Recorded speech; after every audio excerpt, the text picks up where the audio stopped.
tangan buat Tuhan Yesus. Silakan duduk. Shalom. Bagaimana kabarnya? Luar biasa. Semua orang pasti pernah gagal. Satu peribahasa berkata begini, kegagalan itu adalah guru yang terbaik. Kegagalan itu adalah guru yang terbaik. Kenapa kegagalan bisa menjadi guru yang terbaik? Karena nilainya sangat mahal. Kegagalan itu mahal, harga yang harus dibayar. Tapi percayalah, di tangan Tuhan kegagalan itu bisa menjadi sesuatu yang justru membawa kita lebih bijaksana, lebih berhikmat, ya, dan bisa lebih mengerti rencana dan kehendak Tuhan. Ya, kita akan belajar, saudara, kenapa di dalam Alkitab ditulis kisah-kisah kegagalan, supaya kita belajar dan jangan mengulangi. Kemarin ada satu orang bapak telepon saya, dia bilang begini, "Ibu, saya nih sama istri saya hubungan kita sudah tidak harmonis. Terus saya tuh berdoa sama Tuhan, mau dibawa kemana ini rumah tangga saya.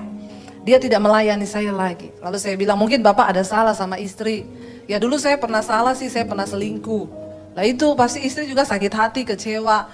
Ya bapak berkorbanlah, bayar harga untuk bagaimana istri bapak bisa percaya lagi kepada bapak. Ya sudah, saya sudah melakukan semua hal, tapi buktinya juga dia nggak bisa mengampuni saya. Dia tetap tidak mau melayani saya. Ya saya bilang butuh waktu. Itulah sebuah proses. Lalu dia bilang begini, saudara, "Saya itu sudah berdoa, Bu." Saya bilang, "Tuhan, tunjukkan kemana arah rumah tangga saya. Saya sudah capek kayak begini terus." Lalu Bu, dia bilang, tiba-tiba Tuhan kirim wanita lain. Haleluya ya. Ajaib perkasa ini, saudara ya. Tuhan kirim wanita lain. Saya bilang, "Siapa yang kirim, Pak?" "Tuhan, Bu." Orang Kristen sekarang Tuhan dibilang setan, setan dibilang Tuhan. Saya bilang, "Pak, itu bukan Tuhan yang kirim, setan yang kirim." "Ya enggak, Bu. Jadi saya menemukan kebahagiaan dengan wanita ini. Dia senasib sama saya, juga dicuekin suaminya. Jadi kami sehati, serasa, sepikir, sejiwa, sepenanggungan." Saya bilang sama-sama masuk neraka. Ya, saudara bisa bayangkan nih. Akhirnya saya bilang gini, "Pak, nggak boleh bercerai. Apalagi bapak mau nikah lagi, nggak boleh." Lalu dia bilang sama saya gini, "Loh Bu, buktinya di Alkitab. Salomo, Daud, kok boleh?" Ya, saya bilang, "Pak, semua di Alkitab itu ditulis soal kegagalan mereka itu. Bapak baca nggak harga yang harus dibayar? Dari sebuah kesalahan bagaimana Daud itu melakukan persinahan dengan Betseba, lalu ada harga yang mahal yang dia harus bayar. Itu ditulis supaya kita ini belajar. Jangan diulangi kegagalan yang sama. Ya, itu diizinkan, ditulis bukan supaya saudara tiru. Oh, Salomo istrinya 1000 sama gundiknya, kalau gitu saya juga. Terus saya juga bilang, "Bapak mau niru Salomo? Kekayaan Bapak berapa?" Benar nggak, saudara? Ya, Salomo tuh kaya raya, tidak ada raja yang lebih kaya daripada Salomo dalam catatan sejarah, dan itu yang Alkitab katakan. Ya, lalu Bapak mau meniru Salomo? Hello, please, saudara. Kenapa kegagalan mereka ditulis? Kita tahu bersama, karena kegagalan itu mereka juga mengalami sesuatu yang tidak enak. Hari ini kita akan belajar, saudara, dari kegagalan yang pertama siapa? Yudas. Yudas adalah seorang yang dekat dengan Yesus. Dia adalah murid Yesus. Setiap hari dia mendengarkan pengajaran dari Yesus. Tetapi pada akhirnya kita tahu bersama, karena uang, Yudas tergoda untuk menjual Yesus. Dan kita tahu bersama bagaimana tragisnya kisah hidup Yudas. Pada akhirnya dia sih menyesal dengan semua kegagalan yang pernah dia buat. Tapi dia mengambil respon yang salah. Nah, ada beberapa hal yang kita bisa pelajari dari kisahnya Yudas ini, saudara. Ya. Yang pertama, ya, semua orang bisa jatuh, termasuk murid Yesus, orang yang dekat dengan Yesus. Itu yang pertama yang harus kita pelajari dari kegagalan seorang Yudas. Enggak peduli siapapun, saudara, entah engkau pendeta, engkau pengerja, engkau orang Kristen yang rajin beribadah, kita semua rentan terhadap yang namanya dosa. Enggak ada satupun dari kita yang kebal terhadap dosa. Makanya kalau tahu penyebabnya, jangan lagi bermain-main dengan dosa. Ada orang sukanya jatuh di got, tapi senangnya main dekat got. Ya, kalau udah tahu jatuh di got itu nggak enak, makanya jangan main dekat got. Nanti kecemplung lagi di got. Nanti kalau udah jatuh di got, siapa yang salah? Got. Ya, itu ada seorang majelis itu di Sulawesi. Istrinya ngomong, nanti kamu jangan mabok lagi ya. Saya tuh malu tiap pulang gereja mesti kamu minum mabok. Udah datang nanti orang gereja jemaat bilang, itu suamimu jatuh di got. Lalu dia bilang gini, tenang, saya sudah hafal semua got. Satu kali saudara pulang gereja bener dia mabok sama teman-temannya, dilaporin sama istrinya, tuh suamimu udah di got lagi. Istrinya datang, saya kan udah bilang sama kamu, itu kamu jatuh di got lagi kan? Dia bilang, saya ini tahu di mana tempatnya got. Kemarin di sini ndak ada got. Siapa yang pindahin nih got ke sini? Jadi jangan suka main dekat dosa. Kalau engkau tahu engkau suka jatuh dalam dosa kenajisan, buat anak-anak muda di sini, ya, dosa percabulan, masturbasi, onani, itu adalah dosa. Kalau engkau tahu engkau suka jatuh, jangan lihat film porno. Amin. Yang muda-muda, hello, ya, nanti lihat yang begituan jatuh lagi. Ayo belajar dari pengalaman. Oh, saya itu kadang jatuh gini gara-gara begini-begini. Oh, saya nggak mau, dalam nama Yesus aku mau berjuang. Tidak ada satu orang pun yang kebal terhadap dosa, mau pendeta, mau siapapun. Makanya dulu ada seorang worship leader, dia bilang dia dijebak tuh minum di Kemang sampai mabok. Waktu mabok difoto sama temennya, lalu dikirim di Facebook, ya. Lalu dia nggak boleh pelayanan. Dia bilang orang Kristen itu sok suci, Bu. Ya, saya tuh dijebak sama teman saya, makanya saya mabok. Ada orang dijebak sampai mabok. Itu namanya menjebakkan diri. Saya bilang waktu kamu minum minuman itu rasanya teh? Kan enggak, udah tahu itu minuman, kamu minum berarti kan kamu yang mencobai. Lalu dia bilang begini, padahal ya zaman dulu Yesus aja duduk sama pelacur. Saya bilang iya, tapi tidak ada ayatnya berkata maka pergilah Yesus ke rumah pelacur. Jangan rubah-rubah ayat. Alkitab berkata pelacurnya yang datang dengar Yesus, bukan Yesus yang pergi ke rumah pelacuran. Saya bilang sama dia, lagian sekarang itu udah beda zamannya. Zaman dulu Yesus duduk sama pelacur, yang berubah siapa? Pelacurnya. Kalau sekarang pendeta duduk sama pelacur, yang berubah siapa? Haleluya. Bukan saya yang ngomong loh. Ya, jangan main api. Tidak ada seorang pun di antara kita yang kebal terhadap dosa. Amin. Yudas orang yang dekat dengan Yesus, tiap hari dengerin. Jadi tidak menentukan Anda itu masuk gereja itu, imanmu itu bertumbuh apa enggak menentukan. Enggak menentukan orang pelayanan di atas mimbar, main musik, main gitar. Kalau hidupmu tidak sungguh-sungguh mencintai Tuhan, maka maaf, ya. Ada orang bilang begini, Bu, sekarang itu orang-orang di luar yang mau bertobat terima Yesus udah gak mau ke gereja. Ya katanya, itu pelacur mana mau ke gereja, nanti dihakimi di gereja pakai rok mini, preman tatoan masuk ke gereja. Saya bilang jangan salah. Justru pelacur itu kalau datang ke gereja dia nggak pakai rok mini, karena dia tahu dia lagi nggak dinas. Amin. Lo pelacur, preman tuh kalau ke gereja sopan, karena dia tahu dia akan datang menghampiri rumah Tuhan. Justru orang Kristen itu, ya, satu kali pelacur ke gereja dia nggak mau datang lagi. Pendetanya sama istrinya pergi ke rumahnya. Kenapa nggak mau datang ke gereja lagi? Saya pelacur, nggak apa-apa, kami tetap menerima kok. Walaupun kamu pelacur nggak usah malu. Nggak, saya malu. Kenapa? Di sana banyak langganan saya. Ternyata di gereja banyak langganan. Pastikan kanan kirimu tidak ada langganan. Hati-hati, nggak ada seorang pun yang rentan, yang kebal terhadap dosa.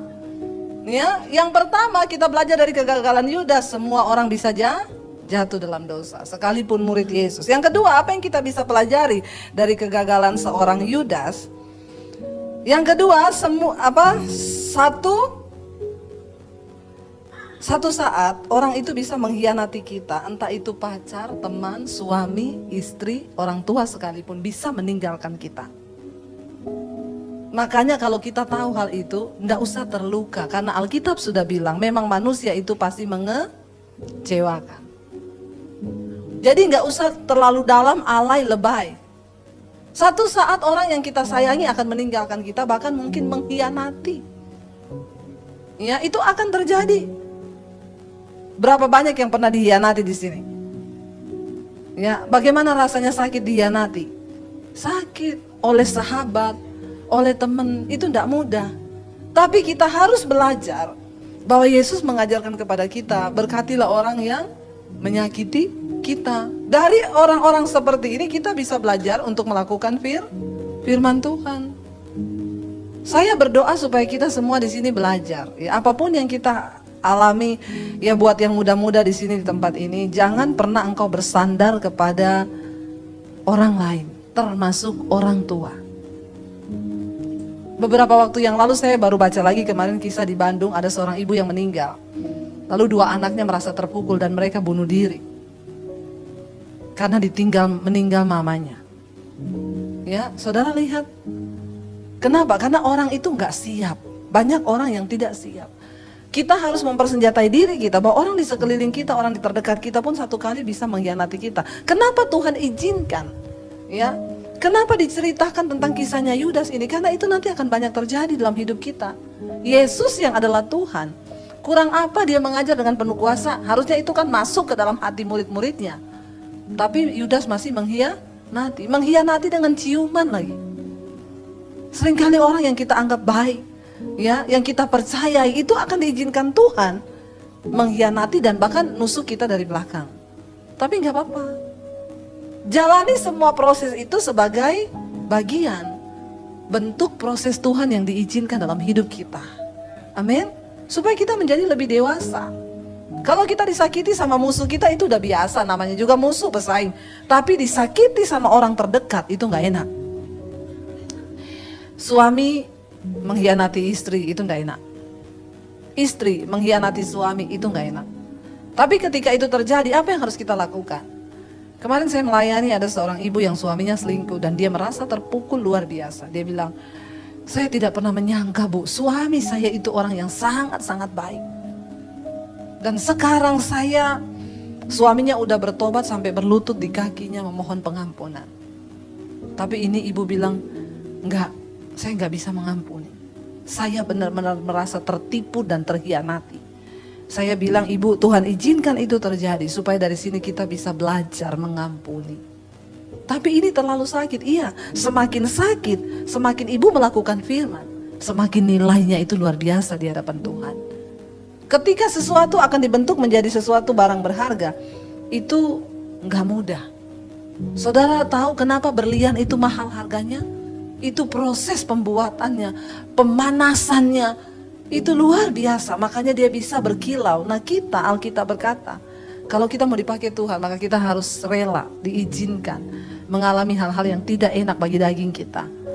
Ketika saya mengalami kepahitan terbesar dalam hidup saya adalah ternyata ketika saya diusir oleh papi saya dan saya tidak menyadari itu. Memang dari kecil sudah banyak luka di hati saya, sering dipukulin dari kecil, lalu sesuatu yang ternyata sangat menggores, yang menyakitkan sekali, tapi saya nggak terasa. Itu terbawa sampai ke dalam pernikahan kami. Sampai saya hidup dalam kepahitan. Setiap kali ada sesuatu saya bilang sama suami saya, nggak ada orang sayang sama saya di dunia ini, termasuk papi saya juga tidak sayang saya. Dan dari situ karakter saya terpengaruh. Saya kalau pukulin anak-anak saya bilang, kamu tahu nggak apa yang dulu opa lakukan sama mami itu lebih parah dari apa yang mami lakukan sama kamu. Ada satu tindakan balas dendam, kenapa? Karena ternyata pengampunan yang belum tuntas yang saya lepaskan. Lalu akhirnya saya dilayani suami saya, satu malam saya manifest, dilayani berjam-jam sampai akhirnya saya baru bisa melepaskan pengampunan. Dan setelah pengampunan itu saya lepaskan dengan tulus dari hati karena Roh Kudus, karakter saya berubah. Saya nggak pernah pukulin anak saya lagi. Saudara, kalau engkau tidak melepaskan pengampunan bagi orang yang mengkhianati atau menyakiti engkau, itu akan mempengaruhi karaktermu, pribadimu, jiwamu sakit, lalu itu berbuah pada kehendak dan engkau melakukan sesuatu yang tidak berkenan di mata Tuhan. Hari ini apapun pengalamanmu, sepahit apapun, lepaskan pengampunan. Engkau harus melihat bahwa semua manusia itu mengecewakan. Tadi pagi saya baru baca satu statement. Ya, ada seorang ahli berkata, percayalah 95% sahabat orang terdekat kita itu membenci kita. Hah? Saya kaget mendengar itu, tapi mungkin benar. Secara diam-diam. Ada orang yang tertawa ketika engkau gagal. Tapi ada orang yang bersuka cita ada orang yang tertawa bersuka cita ketika engkau gagal, tapi ada orang yang menangis waktu engkau sukses. Tidak semua orang ikut menangis waktu engkau gagal, termasuk sahabatmu. Tidak semua orang bersuka cita waktu engkau sukses. Inilah dunia, welcome to the jungle. Amin. Nah ya saudara, jadi kalau kita mempersenjatai diri kita dengan yang seperti ini, kita nggak akan mudah terluka, biasa. Kita tahu Alkitab bilang, makanya jangan berharap pada manusia. Manusia itu mengecewakan. Saya kaget baca itu, dia bilang survei membuktikan 95% orang yang dekat dengan kita itu diam-diam membenci kita. Dan tidak mengharapkan kita sukses. Begitulah hidup. Ketika kita susah, orang akan mencemooh kita. Waktu kita sukses, orang akan tetap menceritakan tentang keburukan kita. Jadi mau engkau sukses atau gagal, tetap juga orang akan cerita yang gak enak. Tapi bagian kita jalani hidup ini bersama Tuhan. Amin. Gak usah lihat kanan kiri. Makanya kita diciptakan sama Tuhan 2 tangan. Untuk apa? Tutup kuping kanan dan kiri. Kalau dikasih 3 tangan, 1 buat tutup mulutnya orang. Makanya tangan kita cuma 2. Ya, bilang kanan kirimu, manusia itu mengecewakan. Makanya lu berharap sama Tuhan. Ya. Yang ketiga saudara, dari kegagalan apa yang dilakukan oleh Yudas, kita bisa belajar bahwa uang itu bisa membuat orang menghalalkan segala cara. Karena itu berhati-hatilah dengan uang. Satu-satunya hal yang Yesus sejajarkan dirinya adalah uang. Dia bilang begini, engkau tidak bisa mengabdi pada 2 tuan, pada Allah dan pada Mamon. Satu-satunya yang Yesus sejajarkan dengan dirinya itu adalah uang. Kenapa? Karena uanglah yang bisa menggantikan posisi Tuhan. Orang di dunia ini nomor 1 yang dicari apa? Kalau yang tidak kenal Tuhan cari uang, yang kenal Tuhan cari Tuhan dulu, amin. Dan kebalik-balik ya. Orang yang kenal Tuhan nomor 1 di hidup ini dia cari Tuhan. Tapi yang kedua yang orang cari adalah uang. Karena memang segalanya tidak bisa dibeli dengan uang, tapi segalanya butuh uang. Uang tidak dibawa mati, tapi nggak ada uang bawanya mati ya. Kenapa Yesus mensejajarkan dirinya dengan uang, saudara? Karena akar dari segala kejahatan itu adalah cinta akan uang. Yudas rela menjual Yesus karena nafsunya terhadap uang. Bayangkan loh, ini sahabat karib loh, ini gurunya loh. Dia jual cuma gara-gara uang. Dan berapa banyak orang yang akhirnya merendahkan dirinya, rela menjual keselamatan, menjual iman cuma gara-gara uang.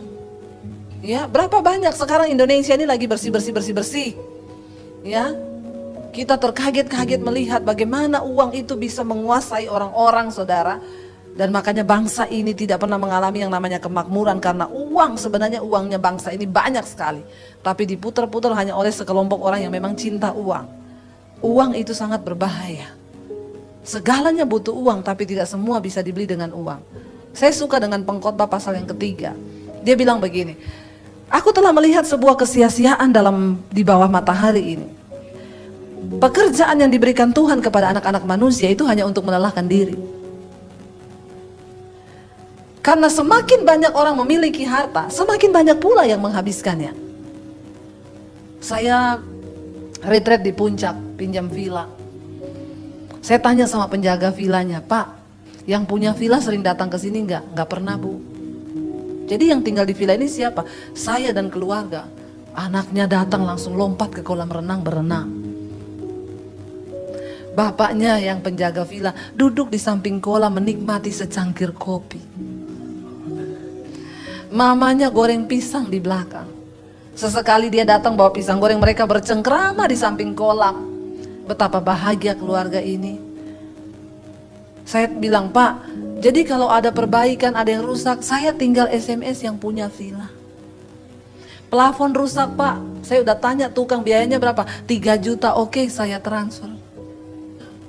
5 Listrik habis Pak, berapa? Sekian, oke saya transfer. Saya bilang sama Bapak penjaga villa, selamat Pak, kenapa? Bapak lebih dari pemenang. Amin gak? Gak pernah mikir bayar cicilan villa. Menikmati villa dan isinya masih plus setiap bulan dikasih gaji. Yang punya villa mungkin di Jakarta cekot-cekot mau kena stroke. Kenapa? Mikir cicilan. Jadi siapa yang lebih menikmati hidup? Kenapa engkau gak boleh cinta uang? Karena Alkitab bilang, banyak orang diberi karunia untuk bisa mendapat kekayaan. Tapi tidak semua dikasih anugerah untuk bisa menikmatinya. Amin. Jadi hidup ini bukan soal banyak atau sedikit yang engkau dapat. Tapi apakah engkau mensyukuri untuk bisa menikmati jerih lelahmu di dunia ini, kata Pengkhotbah pasal 3. Itu pun juga adalah anugerah Tuhan. Jadi gak semua orang bisa nikmati apa yang dia dapat. Bukan soal banyak. Tapi manusia karena cinta uang dia tertipu saudara. Walaupun hanya sedikit, ketika engkau dikasih anugerah oleh Tuhan, engkau bisa menikmati dan mensyukuri itu. Yang muda-muda di sini ingat ya. Anak saya bilang begini, Mami, nilaiku dikasih jelek sama guruku. Karena anak saya sekolah di negeri, satu kelas, cuma dia yang Kristen. Saya bilang gak apa-apa nak. Padahal aku udah ngumpulin tugas, nilaiku jelek, gak apa-apa. Kenapa saya bilang gak apa-apa? Saya bilang sama anak saya, masa depan dan kesuksesanmu tidak ditentukan oleh nilai di raportmu. Jangan langsung, yes berarti walaupun merah, gak belajar. Ya itu lain cerita, harus belajar. Ya tapi kalau keadaannya begitu saya bilang gak apa-apa. Kenapa? Saya bilang sama anak saya, dia bingung. Saya nanti kuliahnya kemana ya mam? Berdoa. Kenapa? Saya bilang sama anak saya, kesuksesan seorang manusia di dunia ini bukan waktu dia mencapai semua cita-citanya. Tapi ketika engkau mencapai cita-cita Tuhan atas hidup. Amin. Yang muda-muda di sini percayalah, Tuhan punya rencana buat hidup. Dan rencana besar itu hanya bisa diselesaikan oleh engkau dengan Tuhan. Itu tidak bisa diwakili oleh siapapun. Panggilan saya ya buat saya. Nggak bisa ditukar dengan yang lain. Saya nggak bisa jadi orang lain nggak bisa jadi saya. Percayalah, engkau hanya berurusan dengan Tuhan. Yang muda-muda di sini, mungkin engkau berkata, aduh tambah zaman kayaknya dunia makin susah ya, lihat sarjana pada nganggur. Banyak perusahaan yang tidak sepakai orang lagi sekarang. Bank-bank di Eropa mulai banyak yang memecat pegawainya. Kenapa? Semua diwakilkan oleh mesin. Orang gak lagi pakai tenaga orang. Tol berapa banyak yang dipecat karena tol sekarang tinggal gesek. Tetapi kalau engkau berjalan bersama Tuhan, maka dia akan memberikan sesuatu yang baru. Kenapa? Karena Tuhan kita itu Tuhan Allah yang kreatif dan luar biasa. Saya beberapa waktu yang lalu itu di hati saya terus Tuhan itu mendengungkan, ambil alih dunia media, pakai untuk pekabaran Injil. Saya tuh bingung saudara tadinya, maksudnya apa sih? Kalau dunia media itu berarti TV, radio, apa gitu. Lalu saya pikir beberapa TV sudah minta saya rutin untuk berkhotbah di Damai TV, Good TV. Tapi Tuhan bilang bukan itu, ambil alih. Akhirnya saya tanya sama satu teman saya yang kerja di salah satu TV, saya bilang, kalau saya mau ambil jam siaran di TV gimana caranya? Ibu siapkan dulu 10 episode minimal yang harus disetor ke kami. Nanti itu kami akan lihat. Tapi supaya memenuhi standar untuk kualitas TV, ibu siaran di studio kami aja. Sekali pakai 1 episode 6 juta. Kalau saya mau syuting 10 episode kan 60 juta. Saya bilang aduh gak jadi deh. Ya, gak bisa saya 60 juta mahal. Akhirnya gak jadi, saya pikir sudahlah. Tapi Tuhan itu terus taruh di hati saya, ambil alih dunia media. Waktu engkau tanggap dengan apa yang Tuhan mau kasih itu, saya terus bawa dalam doa dan itu saya terus dengungkan. Dan saya mencari maksud Tuhan itu apa. Lalu Tuhan mempertemukan dengan rencana dan kehendaknya. Satu kali saya pelayanan di Bali, ketemu sama saudara di satu kafe, saya sama mami saya datang di kafe itu lagi ada orang syuting saudara. Saya tanya, produsernya duduk di samping meja saya. Pak, ini lagi buat apa ya? Dia bilang, ini buat siaran TV bu. Oh, di channel apa? Di YouTube. Terus saya bilang, loh TV di YouTube? Iya, ibu nggak tahu. Sekarang semua artis-artis beralih ke YouTube, Bu. Karena nggak ada lagi orang nonton TV. TV pun ada, smart TV. Nontonnya YouTube di TV. Bener nggak? Jadi, kenapa Bu bisa begitu? Karena sekarang itu YouTube itu lintas negara, lintas budaya, lintas benua, lintas agama. Lintas usia. Semua orang cuma di genggaman. Terus saya kan waktu denger gitu roh saya terbakar, saudara. Jadi karena saya exciting banget, saya tanya, berarti saya juga bisa ya bikin TV channel di YouTube? Dan mukanya dia itu sangat tidak enak menatap saya. Ya, dia bilang begini, ya semua juga orang bisa. Ibu punya konten apa? Saya bilang biasa aja, Pak. Nggak usah ngajak berantem. Ya, lalu dia lagi pegang laptop di situ buka-buka YouTube. Saya bilang, Pak, coba ketik nama saya, Pak. Dia bilang, emang ada? Ada, Pak. Siapa namanya? Dia ketik juga, saudara. Saya bilang, Debbie Basjir gitu, Delta Eko Bravo yang diketik sama dia. Waktu dia klik, dia bilang, ih banyak banget nih tayangannya ibu. Ih, ini ada yang nonton sampai 200.000 loh, Bu. Terus saya gini. Ya, jadi saya balik tanya, jadi bagaimana Pak, kira-kira bisa saya bikin? Dia bilang, ih bisa banget Bu, ibu udah punya nama di YouTube, berarti orang udah cari ibu. Kalau tayangannya udah ada 200.000. Lalu saya pulang, saya bilang sama suami saya, Say, kita bikin channel YouTube yuk. Buat apa? Memberitakan Injil. Saya nggak pernah berpikir jadi YouTuber, nggak. Lalu akhirnya sama suami saya dibikinlah. Agak-agak setengah hati dia bikinnya. Saya tayang khotbah, apa yang Tuhan taruh saya khotbahkan. Satu kali Tuhan suruh saya bikin khotbah dengan tema akibat dosa tersembunyi. Di syuting tayang, yang nonton 100.000 lebih. Lalu orang minta nomor HP, ibu saya mau konseling, ibu saya mau konseling. Saya kasih, saudara. Kalau yang nonton 100.000, taruhlah yang konseling 10%. HP saya error langsung. Bunyi-bunyi sendiri, ting ting ting ting ting ting ting ting ting ting ting. Ya, untung saya tidak error. Itu saya hadapi orang konseling, saudara. Ya, tapi dari situ saya tuh bahagia ya. Beberapa orang yang bukan Kristen sudah dibaptis menerima Yesus sebagai Tuhan dan Juru Selamat. Tuhan akan bawa kita kepada sesuatu yang baru karena Dia itu sumber dari segala ide kreatif. Waktu saya mau tidur malam saya berdoa. Tuhan tuh ngomong di hati. Kamu itu memberitakan kerajaan Allah, Injil kabar baik. YouTube bisa berhutang sama kamu, tapi aku Tuhan tidak pernah berhutang. Lakukan bagianmu, nggak usah mikir itu. Saya nangis malam itu bertobat. Tuhan ampuni saya Tuhan, iya Tuhan ampun, enggak Tuhan. Saya percaya Tuhan, jiwa-jiwa itu lebih berharga. Bangun pagi jam 6 pagi, tiba-tiba HP saya bunyi. Saya lihat nomornya 00 plus plus plus 0, wah ini bukan Indonesia, saya angkat. Dia bilang, halo, ini Pastor Debbie Basjir. Iya, halo ibu, saya dari Amerika. Ibu, saya tuh tiap hari dengerin khotbah ibu. Kami di sini nggak ada gereja, kami ada di daerah terpencil. Jadi ibu itu udah jadi kayak pendeta kami. Ibu maaf ya, saya boleh nggak minta nomor rekening? Saya mau kirim MoneyGram. Waktu dia bilang begitu, Tuhan tuh ngomong, aku tidak pernah berhutang. Waktu engkau niatnya, uang itu belakangan. Enggak usah dipikir. Tapi ketika engkau melakukan kehendak Tuhan terlebih dahulu, maka semua itu Alkitab bilang Tuhan tambahkan. Jangan kayak Yudas mata duitan. Amin. Akan menghalalkan segala cara. Yang terakhir di sini, apa yang kita bisa pelajari dari Yudas? Mari responi setiap kegagalanmu dengan cara yang positif. Kita tahu Yudas akhirnya menyesal. Sebenarnya bagus loh, menyesal. Coba kita baca ayatnya sama-sama, Matius 27 ayat yang ketiga. Ya, sebenarnya bagus dia. Ya, dia menyadari kesalahannya, tapi responnya itu yang salah.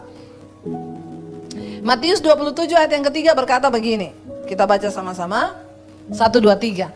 Pada waktu Yudas yang menyerahkan dia melihat bahwa Yesus telah dijatuhi hukuman mati, menyesallah ia. Lalu ia apa? Mengembalikan uang yang 30 perak itu kepada imam kepala dan sebenarnya nyesel. Tadinya mungkin dia berpikir Yesus gak bakalan sampai dibunuh sampai mati. Dia cuma mikir uangnya lumayan nih, dapat uang berapa di situ? 30 perak. Tapi waktu dia kaget ternyata Yesus dijatuhi hukuman mati, Alkitab berkata Yudas nyesal. Setiap kegagalan yang kita buat, lupakan bertobat menyesal atas kegagalan itu. Tapi ingat, setelah engkau menyesal, berespon dengan benar. Lalu ayat yang berikutnya berkata apa? Ayat yang keempat. Kita lanjut ayat yang keempat. Dan berkata, aku telah berdosa karena menyerahkan darah orang yang tak bersalah.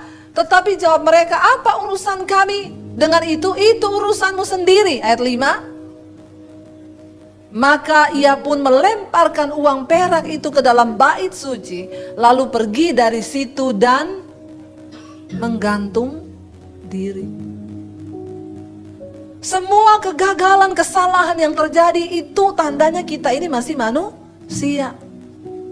Alkitab berkata ketika engkau datang mengakui dosa, maka Tuhan mengampuni. Tidak ada dosa yang terlalu merah yang tidak bisa diampuni oleh Tuhan. Ketika sikap hatimu mau sungguh-sungguh bertobat. Tapi setelah itu, ayo bertobat lalu bangkit. Kemarin seorang ibu telepon saya, Bu Debbie, saya nonton khotbah ibu yang judulnya Akibat Dosa Tersembunyi. Ibu, saya ini seorang pengerja di gereja. Semua orang memandang saya kudus dan baik. Tapi tidak ada yang tahu, Bu, saya ini kotor. Kenapa, Bu? Saya selingkuh sama mantan saya. Ibu kota boleh pindah ke Kalimantan, tapi lu jangan beralih ke hati mantan.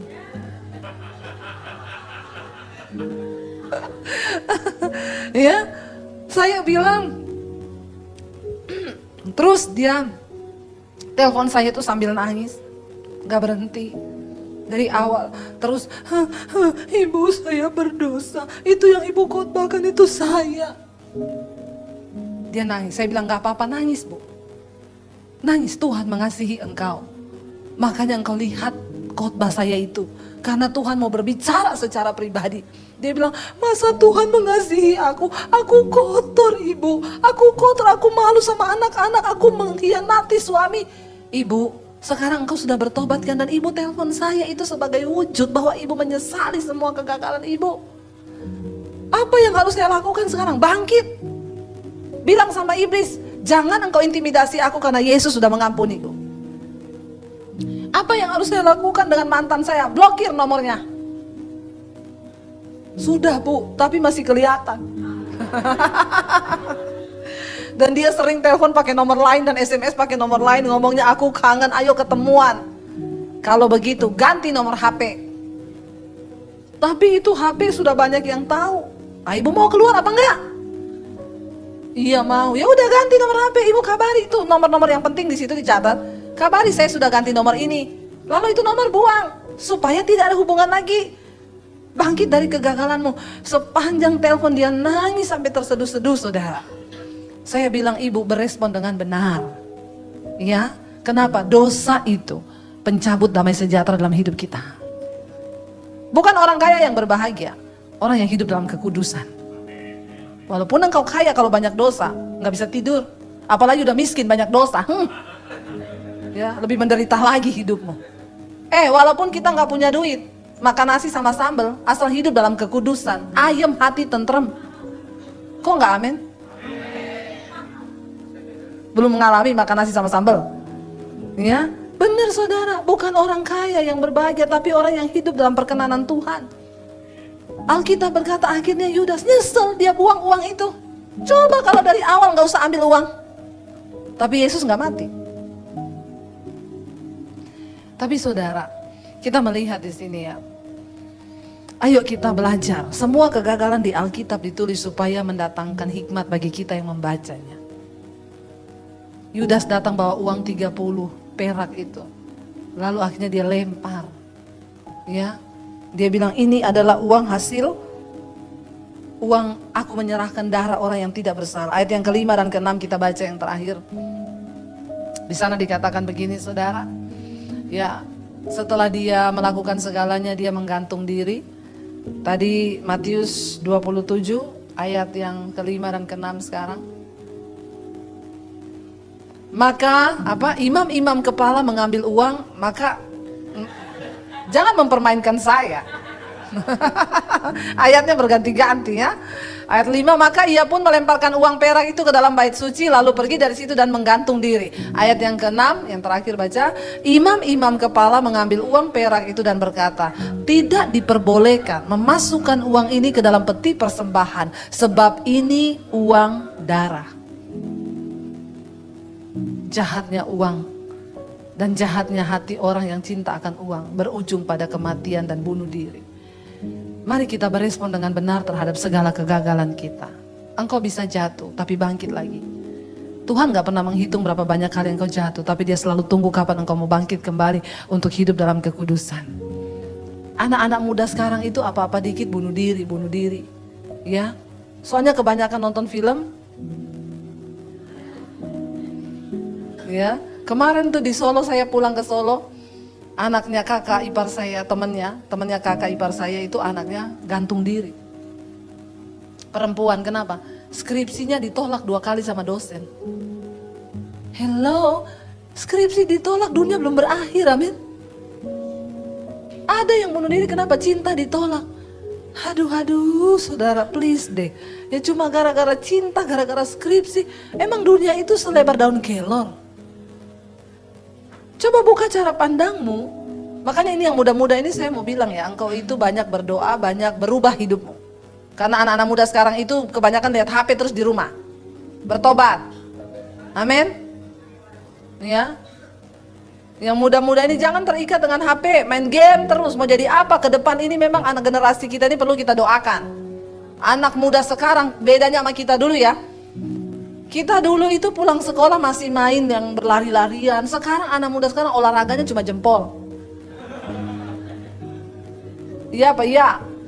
Olahraganya HP tok begini-begini. Dulu kita masih main ini, main itu, main congklak, main apa ya?